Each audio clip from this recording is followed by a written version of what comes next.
Assalamualaikum warahmatullahi wabarakatuh. Waalaikumsalam warahmatullahi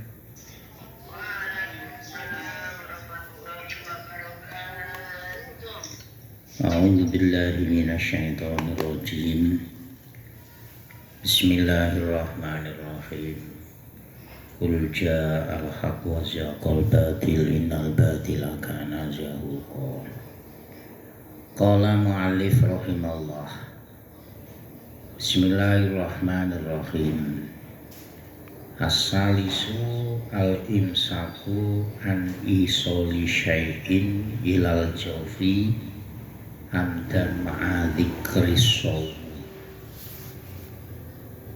Jamaah Darus Syafaat rahimakumullah, memasuki tahun baru Hijriah, kita lanjutkan pengajian kita, yaitu kajian fikih dengan disertai tasawuf, yaitu menerangkan kewajiban orang yang sedang melakukan ibadah puasa bulan suci Ramadan.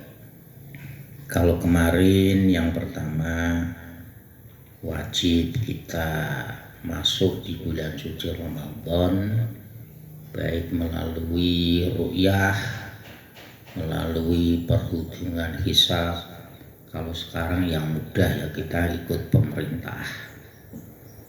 Yang nomor 2 adalah setiap hari kita itu harus niat puasa. Tentu di malam hari mulai ba'da maghrib itu sudah boleh niat puasa sampai imsak. Kemudian yang nomor 3 yaitu mencegah, menghindari. Ini wajib menghindari, wajib mencegah. Jangan sampai materi apapun, bahkan itu asap atau debu kalau disengaja, ya amdan itu disengaja, masuk ke semua lubang-lubang yang menuju ke perut atau lambung.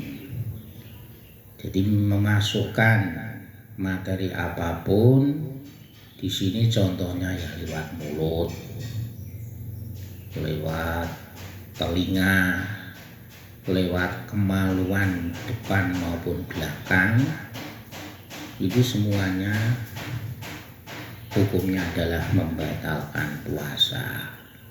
Tapi yaitu tadi amdan ma'adzikris shaum. Maksudnya amdan itu disengaja.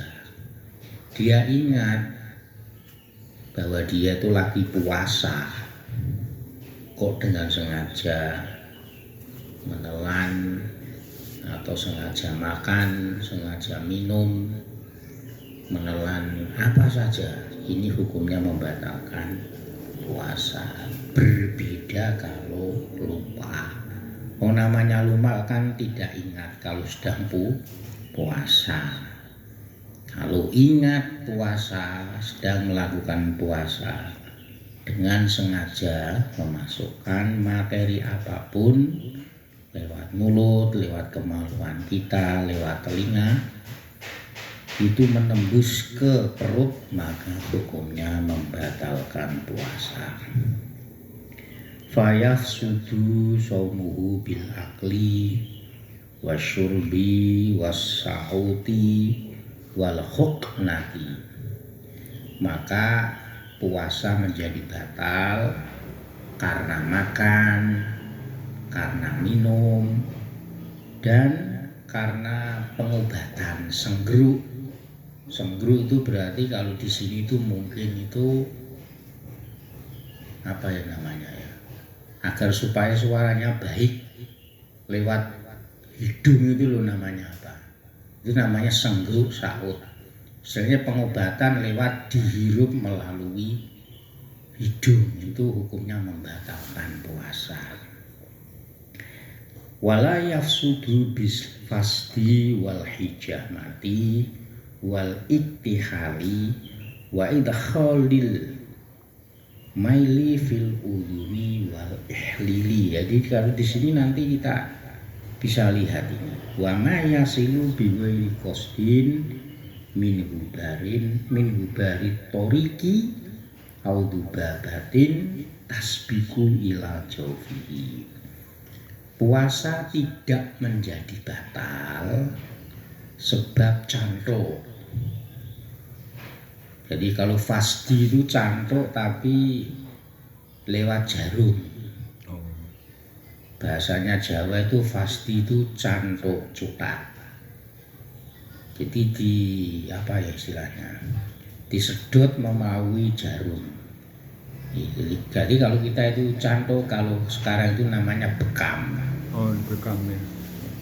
Ya semuanya bekam itu syar'i, tapi sekarang tidak ada kata-kata bekam syar'i. Ya, kalau namanya bekam itu mesti syar'i, wong itu ajaran Kanjeng Nabi. Siapapun yang melakukan. Wal hijamah, kalau hijamah itu bekam tapi lewat dikok. Jadi mana yang perlu dibekam, mana yang perlu dihijamah. Tempatnya itu istilahnya itu ya bukan disilet ya, pokoknya dilukai agar supaya darah itu keluar baru dikok. Dikoknya itu kalau zaman dulu itu pakai tanduk kerbau atau tanduk sapi. Ya semuanya itu yang keluar itu nanti adalah darah kotor. Itu tidak membatalkan puasa. Begitu juga memakai celak. Celak itu bahasa Indonesianya apa Pak? Celak. Pokoknya celak mata itu tidak membatalkan puasa. Begitu juga memasukkan suntik, ya, memasukkan suntik atau bahasanya itu nyobek ya juga boleh.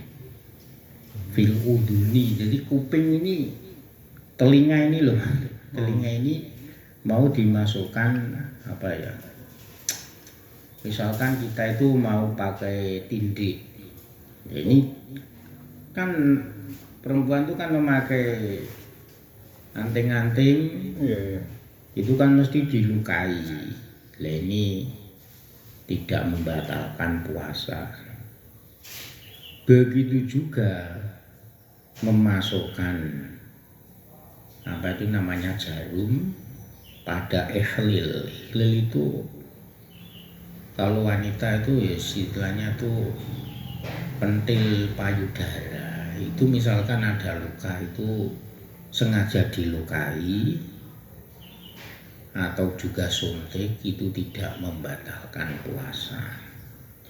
Dan semua materi apa saja yang masuk ke dalam perut, entah itu melalui kemaluan lewat mulut, lewat hidung, baik itu berupa debu jalanan atau berupa lalat yang masuk. Misalkan kita itu baru angop, baru menguap, tiba-tiba karena mulut kita itu manis atau gimana, lalat itu masuk dengan sendirinya sehingga tertelan.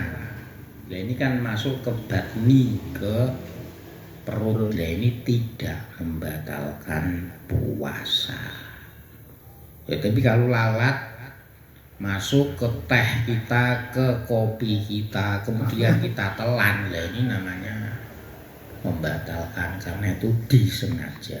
Kalau bihuiri kostin, kalau tidak disengaja, itu tidak membatalkan puasa. Illa idza balagha fil madmadati fayuftiru li'annahu muqassirun. Kecuali orang berkumur itu kan sunnah. Orang berkumur itu kok umurnya itu keterlaluan. Misalnya menelannya ke mulut itu terlalu dalam. Orang kumur kan sebenarnya yang penting di luar mulut kan nggak apa-apa. Maksudnya itu gigi-gigi itu ya nggak apa-apa. Ini sampai dikucek-kucek di dalam sehingga tertelan, maka nanti membatalkan. Tapi kalau berkumurnya itu standar biasa-biasa, yang penting tidak balaghah, yang penting itu tidak keterlaluan, maka tidak membatalkan puasa. Kalau keterlaluan, ini membatalkan puasa. Alasannya karena apa? Alasannya karena mukosirun. Mukosirun artinya itu sembrono. Sembrononya apa? Berkumurnya itu keterlaluan, padahal berkumur itu hukumnya sunnah. Wawa alladzi aradna biqaulina amdan fa amma dzikru shaumi farud nabi al ihtiraza anin nasi li annahu la yuftiru. Kata-kata mukosirun, sembrono, kepeko, ini maksudnya adalah sengaja. Sedangkan ingat puasa, ini maksudnya adalah menjaga atau mengecualikan orang yang lupa. Kalau orang yang lupa ya sudah, berarti puasanya tidak batal. Jadi yang nomor 3, kewajiban sebagai orang puasa adalah menjaga materi apa saja agar supaya tidak masuk ke dalam perut. Yang nomor 4, ar-rabi'u al-imsaku anil jima'i. Wa in jama'a nasiyan lam yuftir. Wa in jama'a lailan awih talama fa asbaha junuban lam yuftir. Kewajiban orang puasa yang nomor 4 adalah tidak melakukan berhubungan suami istri. Apabila melakukan, maka hukumnya batal dan wajib membayar kafarot.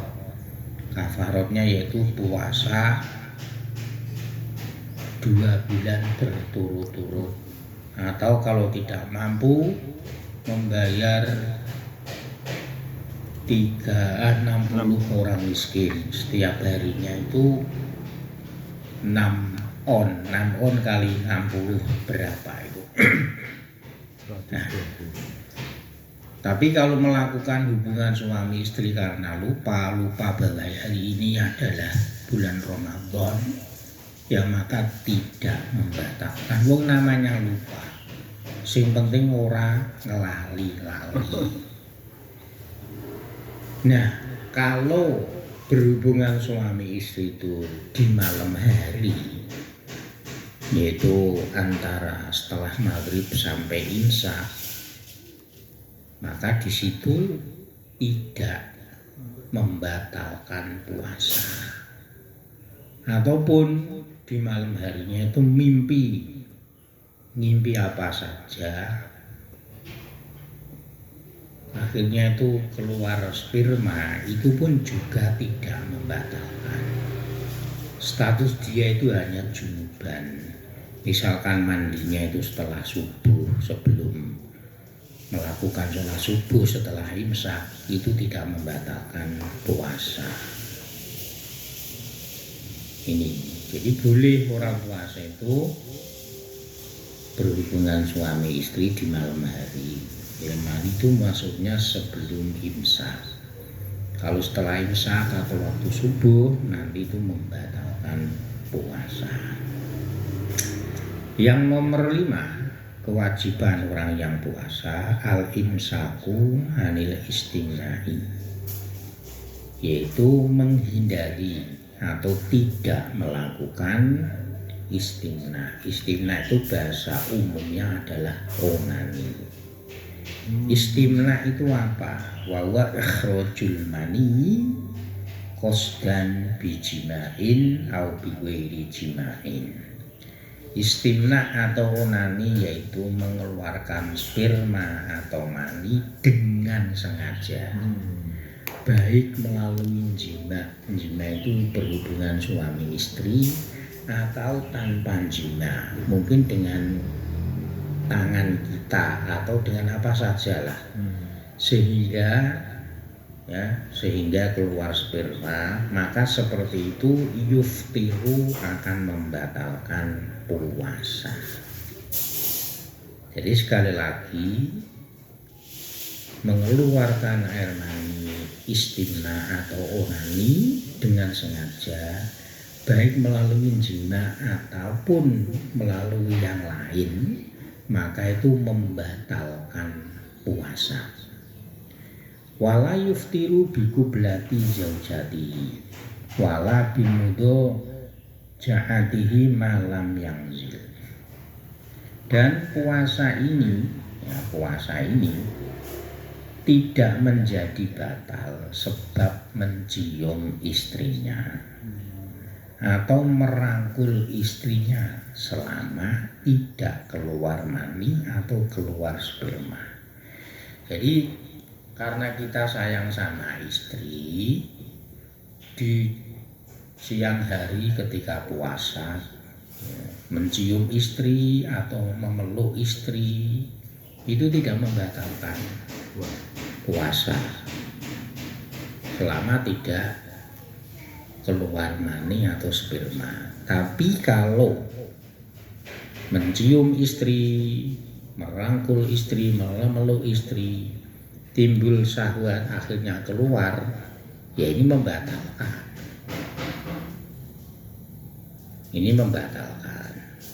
Tapi kalau tidak keluar, tidak apa-apa, maksudnya tidak batal, cuman hukumnya makruh. Mengapa mencium istri, memeluk istri itu hukumnya makruh di bulan puasa? Karena itu adalah awailus syahwat, itu adalah permulaan timbulnya nafsu, maka hukumnya makruh. Yang penting tidak membatalkan puasa. Lakin yukrohu dalika, ini hukumnya makruh. Mencium istri, memeluk istri, itu hukumnya adalah makruh. Mengapa makruh? Saya ulangi lagi, karena memancing timbulnya nafsu. Illa ayakuna syekhon au malikan li irbihi fala ba'sa bitakbili wa tarhuhu aula. Tidak dihukumi makruh kalau memang itu sudah tua, umurnya itu 70 lebih. Suami istri mesra umur 70 lebih itu kan namanya syekhon, sudah tua, nafsunya itu sudah kendor atau tidak ada. Nah itu tidak makruh mencium istrinya, memeluk istrinya karena umurnya sudah tua, ini tidak makruh. Atau boleh, saya itu misalkan belum tua, masih muda, mencium istri, memeluk istri, itu dihukumi tidak makruh dan tidak membatalkan puasa, karena saya bisa menjaga. Kalau Jawanya itu bisa ngempet nafsunya, malah bahasa, maka ya tidak apa-apa, maksudnya itu tidak makruh. Tapi ketika puasa di siang hari tidak mencium, tidak memeluk istri, itu lebih utama. Namanya puasa ya puasa saja. Kalau namanya mencium istri itu atau memeluk itu kan ya istilahnya itu perbuatan baik, tapi tidak bisa menjaga ibadah puasanya. Asadisu yang nomor 6, kewajiban orang-orang yang sedang melakukan puasa al-imsaku an ikhrajil qoi, tidak melakukan atau berusaha semaksimal mungkin untuk tidak melakukan perbuatan-perbuatan yang bisa seseorang itu menjadi muntah-muntah. Mungkin karena apa itu namanya, perut itu agak besesek atau perut rasanya tidak enak, agar supaya menjadi lega. Mungkin kadang-kadang kita kan berusaha untuk muntah-muntah. Lah berusaha untuk muntah-muntah ini membatalkan puasa. Misalkan tenggorokan kita atau bahasa Jawanya itu telak kita, ini kita bahasa Jawanya itu dilogok-logok. Dilogok-logok itu dengan memasukkan jari-jari kita ke mulut sehingga nanti memancing untuk istisqa, memancing untuk muntah. Lah memancing untuk muntah ini akhirnya kok benar-benar keluar muntahnya, ini nanti membatalkan puasa. Jadi nggak boleh kita melakukan ikhrajul qai'i, berusaha agar supaya muntah-muntah dalam perut ini keluar, nggak boleh. Fal istisqa'u yusidu shauma, maka berusaha melakukan sesuatu agar muntah ini keluar maka hukumnya membatalkan puasa. Wa indaru alqa'u lam yafsud shaumuhu. Tapi kalau memang muntah itu datang dengan sendirinya, ya mungkin tadi malam kita sahur tuh memakan lauk pauk atau makanan yang sudah agak basi. Ya ini biasanya itu memancing perut kita itu nggak enak sehingga kita tuh muntah. Tapi muntah dengan sendirinya itu tidak membatalkan puasa. Wa idza talahu nukhamatun min halqihi aw sadrihi lam yasud shaumuhu rukhsatan li umumil balwa bihi ila yabtali'ahu ayyabtali'ahu ba'da wusulihi ila fihi fa innahu yuftiru inda alika. Ketika seseorang itu orang yang puasa menelan riak. Riak itu bahasa Indonesianya apa? Lendir. Lendir. Ketika orang itu menelan lendir, riak itu, ya pokoknya riak lah. Riak itu kalau kita batuk itu loh, kan keluar riak atau lendir. Kalau orang itu menelan lendir dari tenggorokannya atau dari dadanya, itu kan bisa keluar riak. Ya.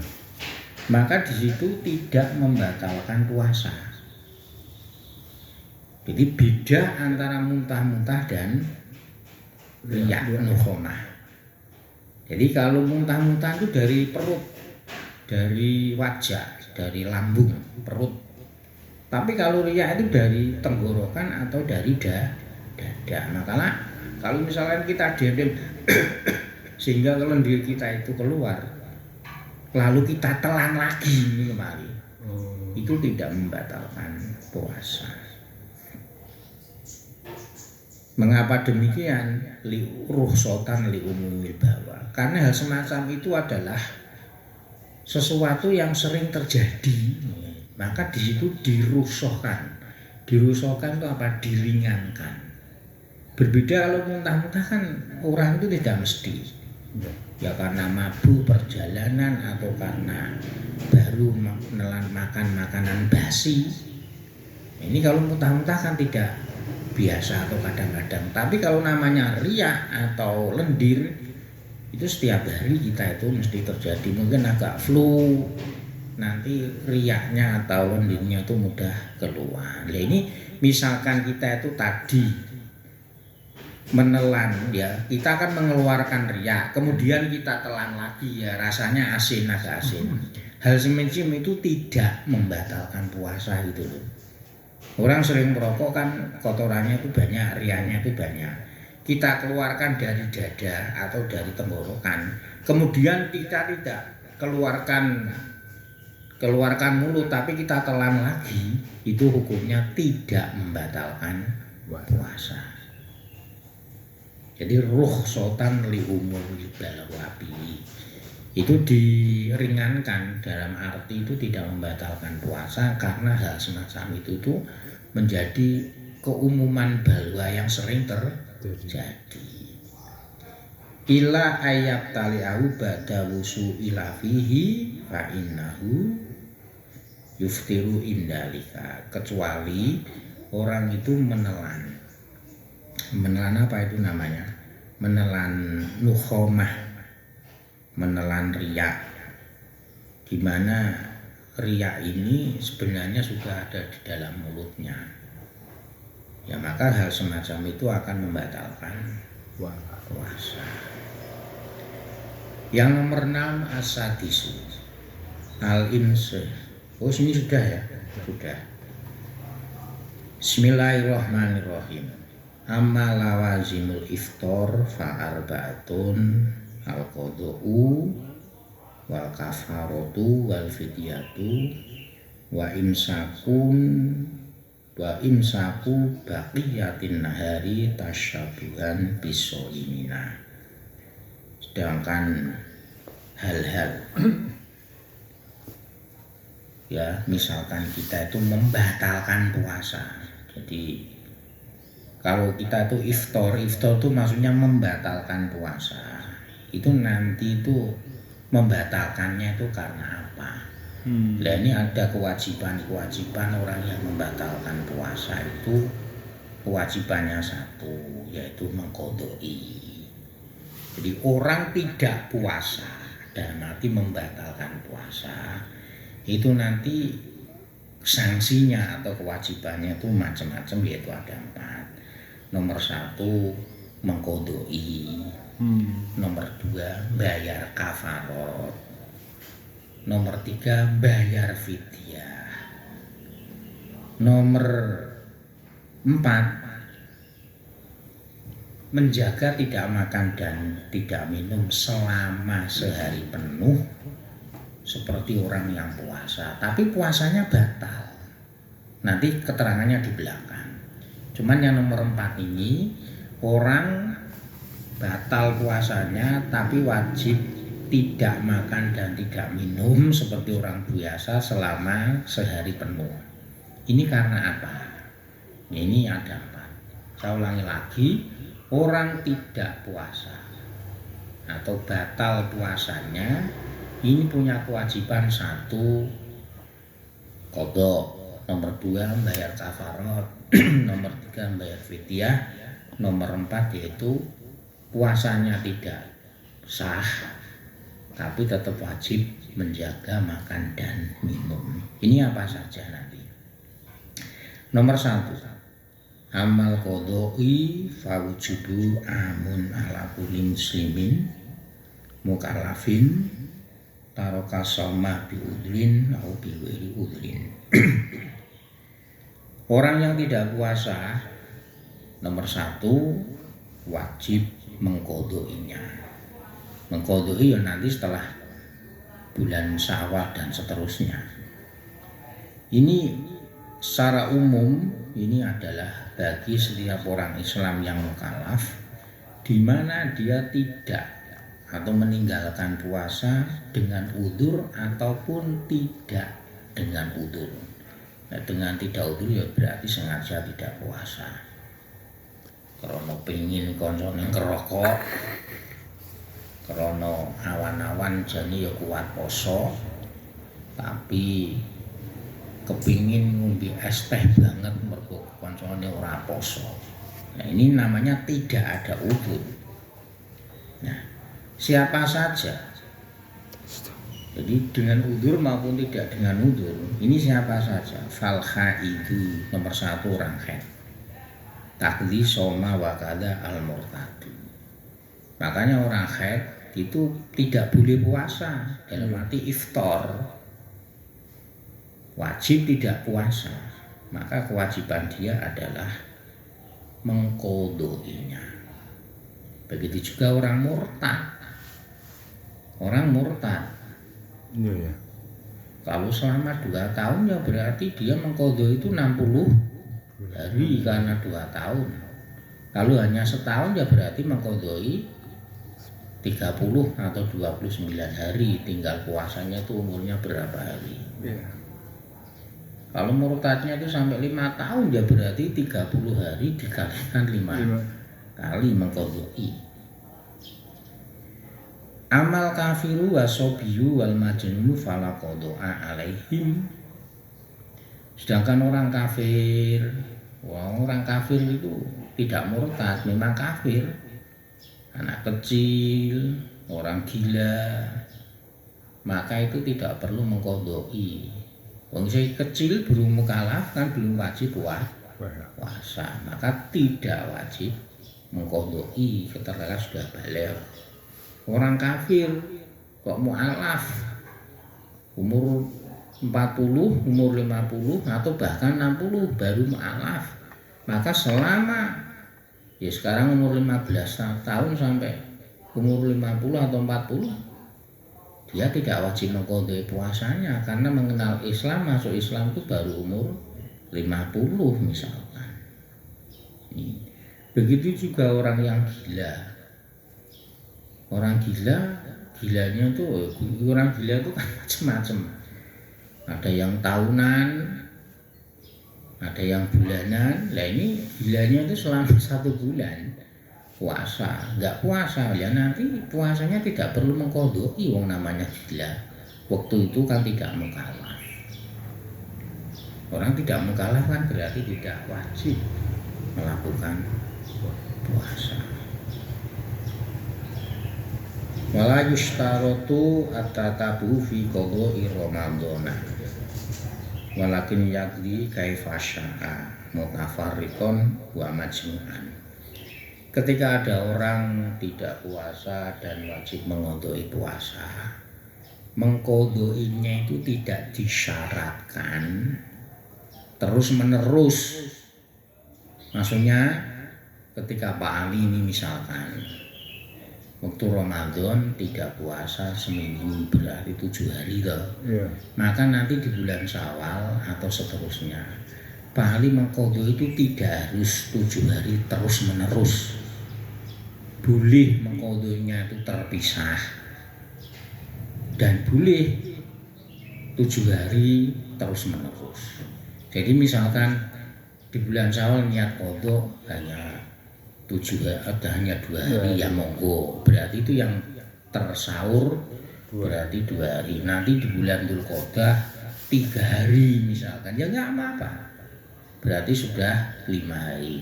Nanti di bulan Dzulhijjah puasa 2 hari berarti sudah sampai 7. Jadi ketika qadha itu tidak harus terus menerus, boleh terpisah. Bisa dipahami ya Pak Ali ya? Ya. Dan boleh kumpul juga boleh, berarti seminggu 7 hari terus menerus juga boleh. Wa amal kafaratu fala tajibu illa bil jima'i. Kalau yang nomor 2 tadi kan orang meninggalkan puasa ini nomor 1 qadha, nomor 2 sekarang itu adalah bayar kafarah. Ya, bayar kafarah itu sanksi bagi orang yang tidak puasa karena melakukan hubungan suami istri. Dan ini nanti bayarnya itu kafarot.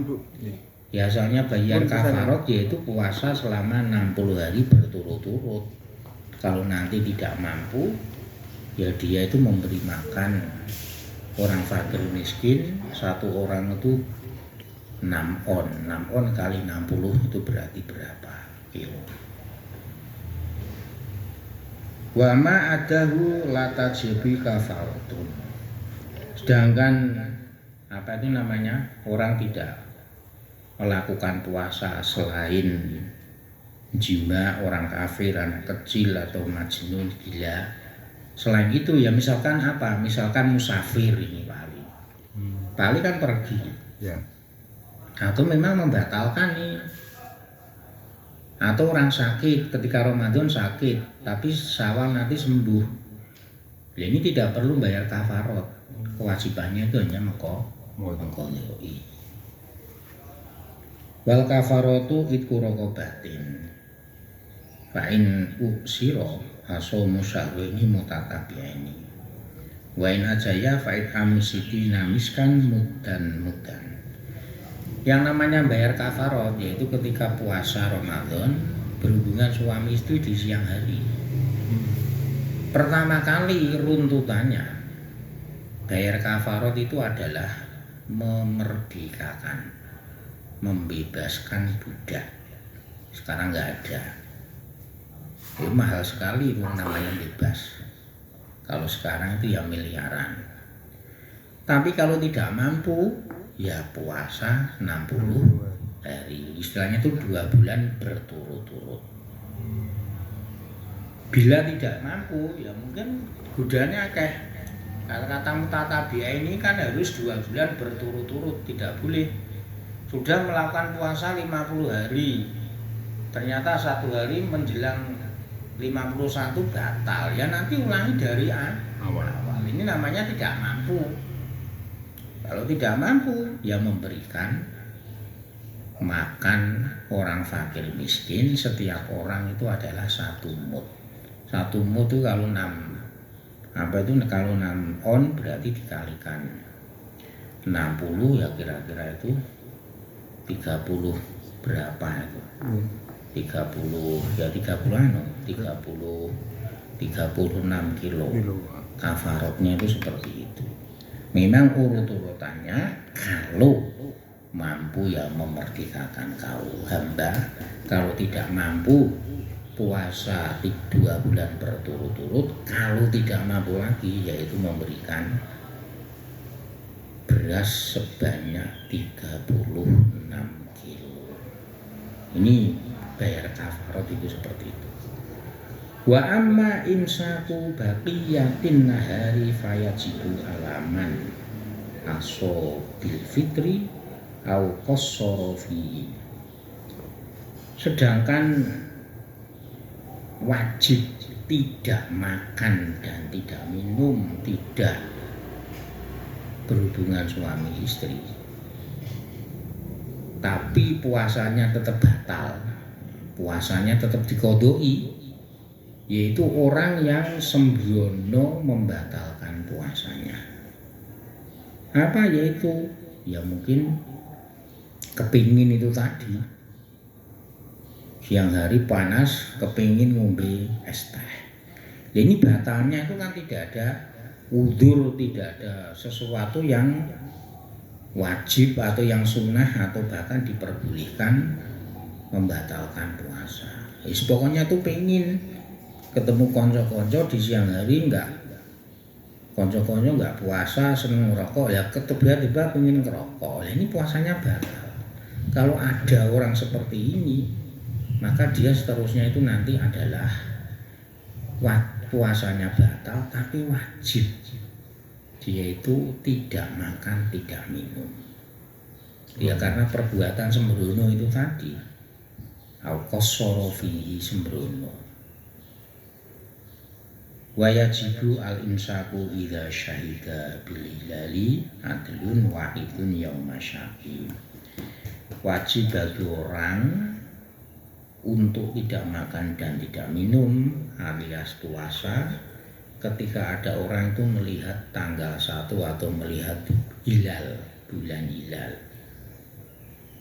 Ini wajib puasa. Idza syahida bil hilal adlun. Jadi orangnya itu adlun itu minimal orang Islam. Orangnya itu tidak fasik. Tadi saya itu melihat bulan hilal tanggal 1. Ya kita itu harus percaya. Yaumus syak itu apa toh Pak? Yaumus syak itu adalah bulan Sya'ban terakhir. Bulan Sya'ban terakhir itu kan bisa saja 29, bisa saja 30. 29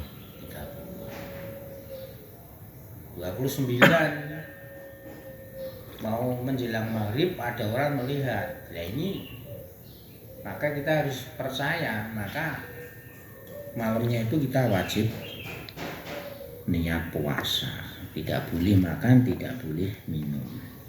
Wa shamu fi safari afdalu minal fitri illa idza lam yutiq. Di sini berbeda kalau keterangan fikih. Puasa ketika kita dalam perjalanan bepergian itu lebih utama dibandingkan tidak puasa, kecuali dia itu tidak kuat.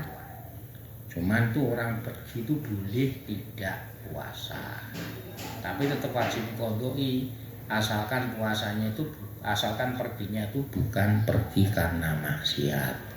Tapi kalau perginya itu maksiat tetap wajib puasa. Jadi kalau di sini orang pergi kok mampu kuat puasa, maka dia afdolnya itu puasa. Ning andekan tidak puasa itu diperbolehkan. Bismillahirrahmanirrahim. Wa amal fidyatu fatajibu alal hamili. Jadi nanti itu bedanya fidyah karo kafarot itu apa? Jadi kalau kafarot itu khusus bagi orang yang jima hubungan suami istri. Tapi kalau fidyah itu apa? Wa amma fidyatu fatajibu alal hamili wal murdi'i ida aftorota khaufan ala walidayhima likuli yaumin muddu khintotin limiskinin wahidin ma'al qodoi wa syekhu al-haramu idha lam yasum tasoddaqo an kulli yaumin muddan.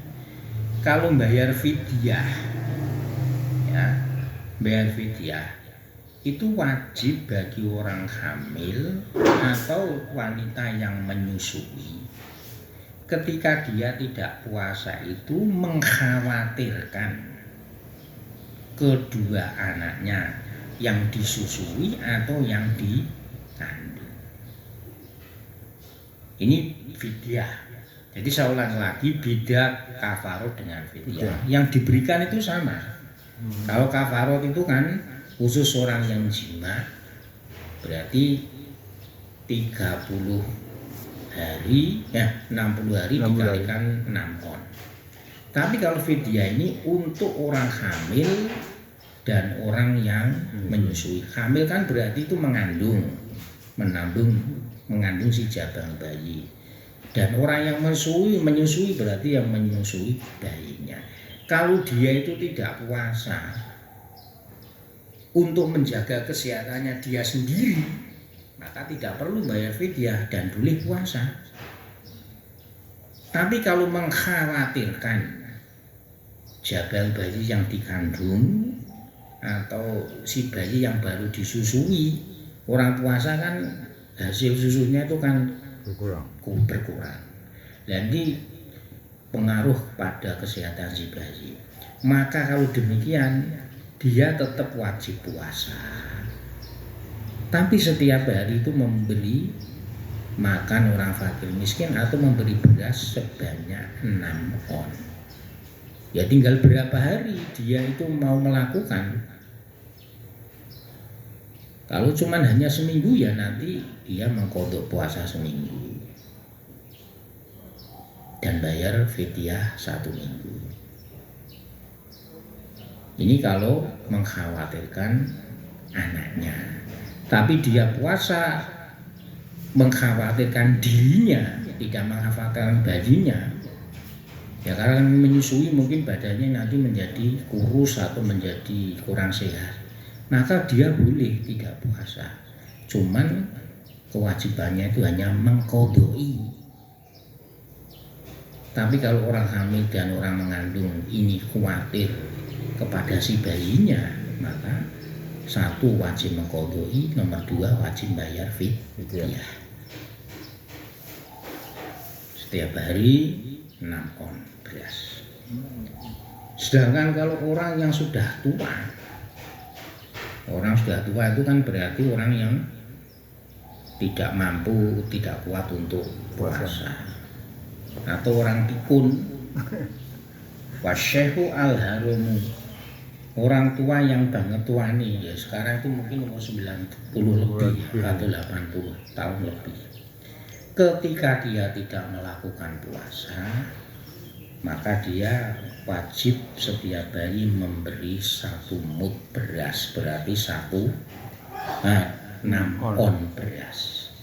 Kalau memberi makan berarti makan 2 orang, itu kalau makan. Tapi kalau berupa beras, maka hukumnya itu adalah 6 on.